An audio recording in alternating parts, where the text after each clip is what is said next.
片南造係香港第一間天然材料工房。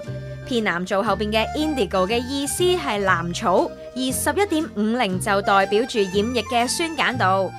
一次台灣之旅，將 Max 拉入藍染嘅世界，從此着迷。初接觸藍染係我喺台灣去旅行嘅時候遇到嘅，咁但係之前已經有聽過第二啲地方有嘅，咁但係原來台灣有得玩喎，咁就去玩啦，咁玩完之後就覺得好好玩喎咁樣。Max 對於大浪灣村一啲都唔陌生，佢將媽媽嘅祖屋改建成為實現夢想嘅藍染工房，同一班藍染愛好者一齊分享藍染嘅魅力。同學如果上去個工廠度學完落翻個市區咧，其實嗰個轉變太快啦，佢哋會覺得好似上個興趣班咁，但係如果嚟呢度會有少少旅行咁樣。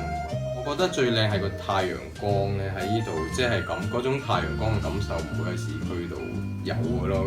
喺市區硬係如果喺工廠度見到個夕陽硬係好似要加翻個發哥加翻張畫喺度，嗰種交易緊嗰種感覺講係啊。咁但係喺呢度係有一種即係好似翻咗台灣或者去咗日本嘅少少感覺。利用柴火、山水、海水同埋嚟自台灣嘅布料，仲有由藍草提煉成嘅藍泥，做出最原始嘅衣服。而家就喺頭先我哋工作室嘅地方上到嚟呢一個可以去染㗎啦，咁啊現場擺咗好幾個大桶喺度，全部咧都係嗰個嘅染劑嚟嘅。跟住咧，而家青蛙就已經將佢放咗落去其中一個嗰度，兩隻手就一路攞住佢。應該1分鐘啦，咁咧我哋就攞上嚟。攞上嚟。嗱，終於可以將佢攞上嚟啦。跟住咧就要攞一個嘅筲箕過嚟啦，你哋休息就晾喺上面。